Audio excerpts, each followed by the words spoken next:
ചെന്നൈപ്പാറ ദിവ്യഹൃദയാശ്രമം 32ാമത് വാർഷിക പൊതുയോഗം സമുചിതമായി ആഘോഷിച്ചു. റവന്യൂ വകുപ്പ് മന്ത്രി കെ രാജൻ പൊതുസമ്മേളനം ഉദ്ഘാടനം ചെയ്തു.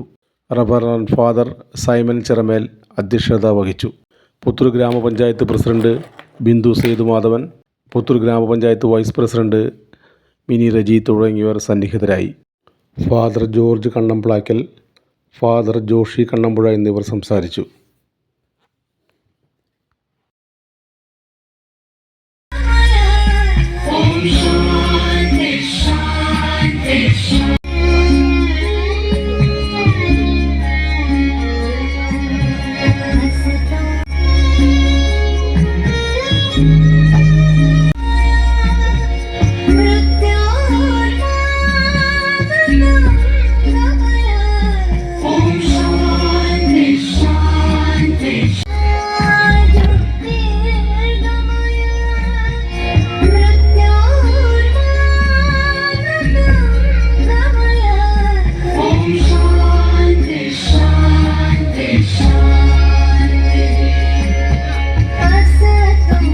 നമ്മുടെ വചനം പോലെ നമുക്ക് ലോകം ഉള്ളിടത്തോളം കാലം ഒരു വെളിച്ചമായി, ഒരു മാർഗദീപമായി നമ്മളെ നയിക്കട്ടെ എന്ന് മാത്രം ആശംസിച്ചുകൊണ്ട് നേരം വൈകിയതിൽ എല്ലാവരും ജൂലൈ 30-ാം തീയതി അർദ്ധരാത്രിയും കഴിഞ്ഞ നേരത്ത് മേപ്പാടി ആസ്റ്റർ മെഡിസിറ്റി ആശുപത്രിയിൽ ഭ്രാന്തമായ ചിന്തയോടെ അതിൻ്റെ വരാന്തകളിലൂടെ കടന്നു പോകുമ്പോൾ എൻ്റെ വാട്സപ്പിൻ്റെ കിളി ലക്ഷ്യം മൊബൈലിലെ വാട്സപ്പ് സന്ദേശം അതത് നേരത്ത് നോക്കാൻ സമയമുള്ള ഒരാളല്ല ഞാൻ, അതിനുള്ള പ്രൈസുമില്ലാത്ത ഒരാളാണ്.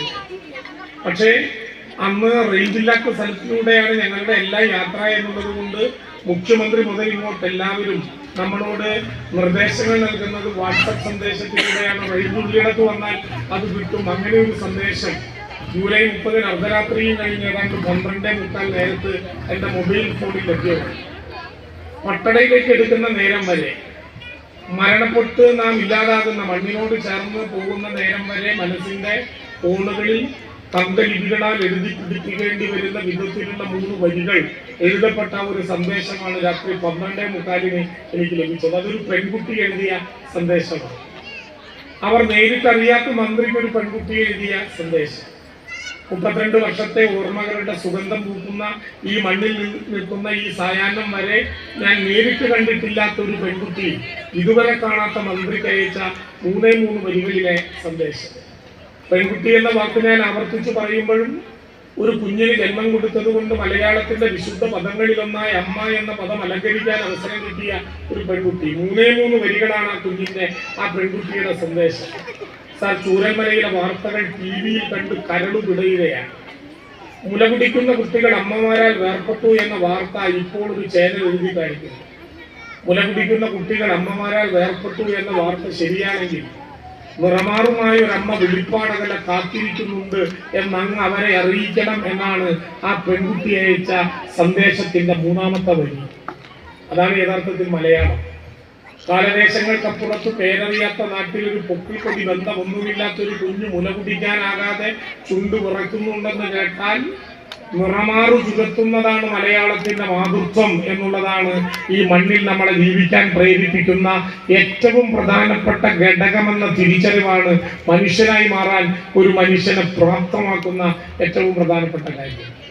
ദിവ്യഹൃദയാശ്രമത്തിന്റെ നടത്തിപ്പുകാരായിട്ടുള്ള ജ്യേഷ്ഠ സഹോദരന്മാരെ പോലെയോ സ്വന്തക്കാരെ പോലെയോ ആത്മബന്ധമുള്ള ആളുകൾ അവരെ നമ്മളോട് പറഞ്ഞു വെച്ചിട്ടുള്ള ഒരുപാട് അനുഭവങ്ങളുണ്ട്. എത്ര പ്രയാസങ്ങളിലൂടെയാണ് അവര് ഈ ഘട്ടങ്ങളിലൂടെ കടന്നുപോയത്. ഒന്നിനും ഒരു പ്രയാസവും കാണാതെ നിറഞ്ഞ ചിരിയോടെ സ്വന്തം മക്കളെ പോലെ പ്രായമായവരെയും കുഞ്ഞുങ്ങളെയും ഒരുപോലെ നോക്കുന്ന സന്യാസത്തിന്റെ, സാമൂഹിക നന്മയുടെ, ജീവകാരുണ്യ പ്രവർത്തനത്തിന്റെ ഒരിക്കലും നിലയ്ക്കാത്ത ഒരു ഉറവയാണ് യഥാർത്ഥത്തിൽ ദിവ്യഹൃദയാശ്രമം രൂപീകരിച്ചത് മുതൽ ഈ കോൺക്രിയേഷൻ, ഈ സന്യാസ സമൂഹം ഇവിടുത്തെ ജനങ്ങൾക്ക് ലോകമറിയാൻ അവർക്ക് വേണ്ടി സമ്മാനിച്ചിട്ടുള്ളത് എന്ന് സ്നേഹപൂർവ്വം ഞാൻ ഓർക്കുന്നു.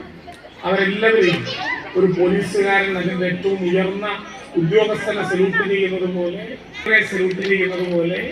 ഈ ദിവ്യഹൃദയാശ്രമത്തെ താല്പര്യങ്ങളൊന്നുമില്ലാത്ത വിധം ഒരു നാടിന്റെ നന്മ ലക്ഷ്യം വെച്ചുകൊണ്ട് മാത്രം, ഒരു ജനതയുടെ ലക്ഷ്യം വെച്ചുകൊണ്ട് മാത്രം നയിക്കുന്ന ആ സന്യാസ സമൂഹത്തെ ഹൃദയത്തിൽ തൊട്ട് മന്ത്രി എന്ന നിലയിലല്ല, ഈ മണ്ണിൽ ജീവിക്കുന്ന ഒരു മനുഷ്യൻ എന്ന നിലയിൽ ഒരു ബിഗ് സല്യൂട്ട് കൊടുക്കാൻ ഞാൻ ഈ 32ാമത് വർഷത്തിന്റെ സായാഹ്നം ഉപയോഗിക്കാൻ തെറ്റുണ്ടാകില്ല എന്ന് ഞാൻ കരുതുന്നു. അത്രമാത്രം സ്നേഹം വഴിഞ്ഞൊഴുകുന്ന, മറ്റാർക്കും ചൂണ്ടിക്കാണിക്കാൻ കഴിയാത്ത, ലാഭനഷ്ടക്കണക്കുകളുടെ ഭരണഗുണന പട്ടികയിൽ കൂട്ടി മക്കൾക്ക് അച്ഛനും മക്കളോടുമുള്ള സ്നേഹം നിർവചിക്കപ്പെടുന്ന ഒരു കാലത്ത് പ്രത്യേക താല്പര്യങ്ങളൊന്നുമില്ലാതെ നാം മുന്നോട്ട് പോവുകയാണ്. നേരത്തെ മിനി സൂചിപ്പിച്ചതുപോലെ ബംഗുരം ഇത് മുന്നോട്ട് പോകട്ടെ എന്ന് പറഞ്ഞാൽ ഉദ്ദേശിച്ച ഏതെങ്കിലും വിധത്തിലുള്ള സമ്പാദ്യങ്ങളല്ല, കാലത്തോളം അവൻ സൂക്ഷിച്ചു വെച്ച സമ്പത്ത് മാത്രമല്ല, ചേർന്ന് കിടന്ന മനുഷ്യനെ ഒറ്റപ്പെടുത്തുകയും ജീവിച്ചിരിക്കുന്ന മനുഷ്യന്റെ അവയവങ്ങൾ പലതെടുത്തു കൊണ്ടുപോവുകയും കണ്ണുനീരിന്റെയും ചോരയുടെയും അനുഭവം മാത്രം മാറ്റി വെക്കുകയും ചെയ്ത ഒരു ദുരന്തം നടന്ന സ്ഥലമാണ് ചൂരൽമല. ആ ചൂരൽമലയിൽ ഏതാണ്ട് 1 മാസക്കാലത്തോളം ദുരന്ത നിവാരണ പ്രവർത്തനങ്ങൾക്ക് നേതൃത്വപരമായ പങ്ക് വഹിക്കാൻ വേണ്ടി പോയി നിൽക്കേണ്ടി വന്ന ഒരാളാണ് ഞാൻ. നാളെ പുലർച്ചെ 4 മണിക്ക് ഞാൻ പോകുന്നത് ആ മണ്ണിലേക്ക് തന്നെയാണ്. ഞാൻ ജീവിതത്തിൽ ഒരിക്കലും മറക്കാത്ത 3 വരികൾ സന്ദേശമായി നിന്ന് പോലീസ് ഉൾപ്പെടെയുള്ളവർ വിളിച്ച് എങ്ങനെയെങ്കിലും ഒരു സഹായ ഹസ്തത്തിന് വേണ്ടി പല വിധങ്ങളിൽ ഒറ്റപ്പെട്ടു പോയ മനുഷ്യരെ ഏറ്റെടുക്കാനുള്ള എത്ര പ്രതിസന്ധി നിറഞ്ഞ ഘട്ടത്തിലാണെങ്കിലും പിറ്റേന്ന് എങ്ങനെ ഈ സ്ഥാപനം ഭക്ഷണമൊക്കെ കൊടുത്ത് ആളുകളെ പൂർത്തീകരിക്കാൻ പറ്റുന്നത് എന്നുള്ളതിന്റെ കണക്കില്ലാതെ നിൽക്കുമ്പോഴും അനാഥത്വത്തിന്റെ കണ്ണുനീരുമായി ഒരാളെ ഇതിന് പുറത്തു കണ്ടാൽ അയാളെ ഏറ്റെടുക്കുക എന്ന വലിയ മാനുഷിക കരുത്തിന് വഴിയുണ്ടാക്കിയിട്ടുള്ള ഒരു ആശ്രമമാണ് ദിവ്യ ഹൃദയാശ്രമം എന്നുള്ളത് കൊണ്ട് ഇവിടെ വരുമ്പോൾ ആ വികാരങ്ങളൊക്കെ മനസ്സിലിങ്ങനെ മുന്നിലായി. ഞാൻ 2024 ജൂലൈ 30 ചൂരൽമലയിലെ വലിയ ദുരന്ത ഭൂമിയിൽ 1 മാസക്കാലത്തോളം പോയി നിൽക്കേണ്ടി വന്ന ഒരാളാണ്. കുഞ്ചിരിമുറ്റവും മുണ്ടക്കൈയും അട്ടാമലയും ആറാമലയും എല്ലാം ഉൾപ്പെടുന്ന ചൂരൽമലയിൽ 1 ചതുരശ്ര കിലോമീറ്ററിനകത്ത് 298 മനുഷ്യർ എന്നേക്കുമായി ഭൂമുഖത്തു നിന്നും ഇല്ലായ്മ ചെയ്ത അതിഭീകരമായിട്ടുള്ള ദുരന്തം. ഇന്നലെ മാർട്ടിമിറ്റിയോസ കേന്ദ്രത്തിലെ സ്കൂളിൽ അവിടുത്തെ സ്കൂളിലെ കുട്ടികൾ വന്ന് മത്സരത്തിൽ പങ്കെടുത്ത് സമ്മാനം കിട്ടിയപ്പോൾ അവരെ കാണാൻ വേണ്ടി ഞാൻ പോയി. എന്തൊരു വിഷയം സ്നേഹിക്കാനാണ് എല്ലാ ദൈവങ്ങളും എല്ലാ ചിന്തകളും എല്ലാ ആശയങ്ങളും നമ്മളെ പഠിപ്പിച്ചിട്ടുള്ളത്. ആ ആശയങ്ങളുടെ കരുത്തിലാണ് 32 വർഷക്കാലം മുമ്പ് ദിവ്യ ഹൃദയാശ്രമം എന്ന അന്ന് തീരെയും വിസ്തൃതമല്ലാത്ത ഈ ചെന്നായിപ്പാറയിലെ പ്രദേശത്ത് സാധാരണക്കാരായ മനുഷ്യൻ്റെയും വളരെ സ്വയം സമർപ്പിതരായിട്ടുള്ള സന്യാസി സമൂഹത്തിൻ്റെയും ദീർഘവീക്ഷണത്തിൻ്റെയും ഇടപെടലിൻ്റെയും അടിസ്ഥാനത്തിൽ ഒറ്റപ്പെട്ടുപോയ മനുഷ്യന് കനിവിൻ്റെ അക്ഷരം കൊടുത്ത് അവനെ ഹൃദയത്തോട് ചേർത്ത് പിടിക്കാൻ ഒരു കേന്ദ്രമുണ്ടായി. ഇതിനകത്തൊരു ദേവാലയമുണ്ട്, നാം പ്രാർത്ഥിക്കുന്ന ദേവാലയം.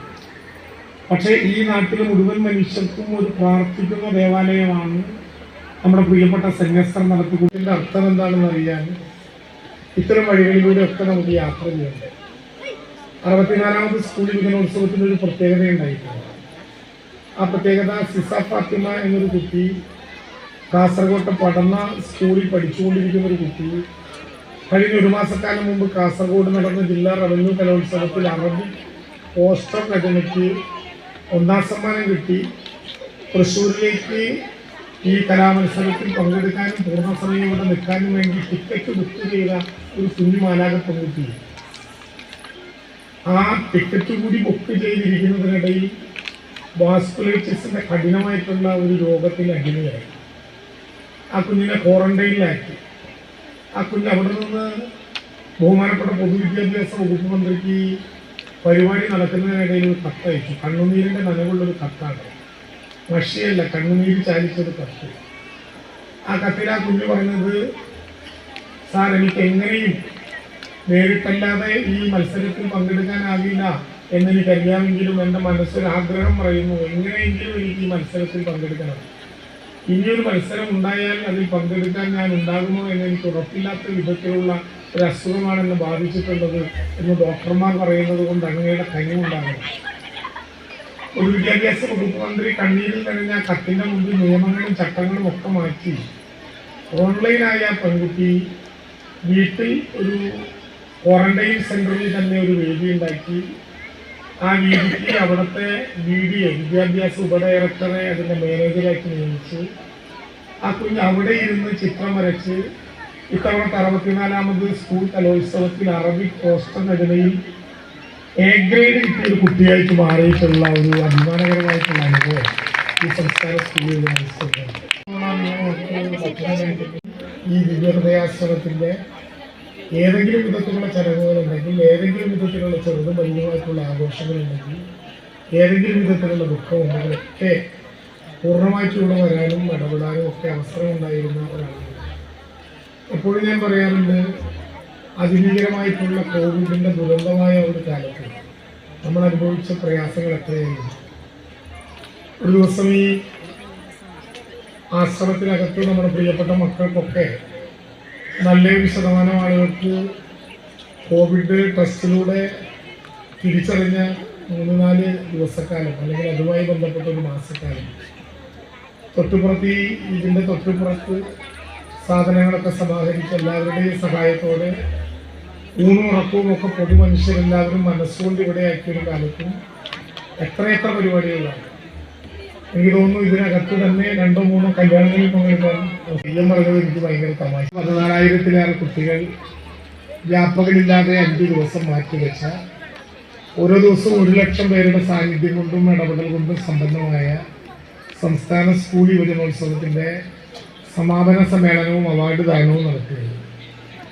ഞാനാണെങ്കിൽ അത് നടത്താൻ ചുമതലപ്പെട്ട സംഘാടക സമിതിയുടെ ചെയർമാനായി പ്രവർത്തിച്ചുകൊണ്ടിരിക്കുന്ന ഒരാളാണെന്നുള്ളതുകൊണ്ട് വൈകുന്നേരം 4 മണിക്ക് തന്നെ ബഹുമാനപ്പെട്ട പ്രതിപക്ഷ നേതാവും മന്ത്രിമാരും സ്പീക്കറും പിന്നെ മലയാളിയുടെ പ്രിയപ്പെട്ട മഹാനടൻ മോഹൻലാലും ഒക്കെ കൂടി വലിയ വിപുലമായിട്ടുള്ള ചടങ്ങുകൾ ആരംഭിച്ചെങ്കിലും കഴിഞ്ഞ് പിന്നെ വണ്ടിയും കൊണ്ട് ഇങ്ങോട്ട് വരാൻ ഒത്തിരി ചെയ്യേണ്ട കാര്യമില്ല എന്ന് നിങ്ങൾ